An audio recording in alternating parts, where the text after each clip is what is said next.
Hi, in today's project I'm replacing the post in my fence. The old one was so rotted that it basically, when I was trying to pull it out, you can see it just broke at the base. Now here's the trick how to remove the post.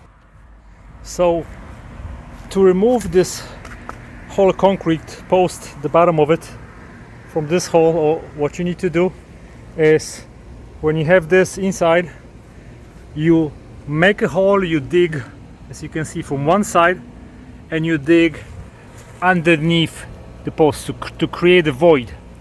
Then what you do, you put solid 2x4, or this is my broken 4x4.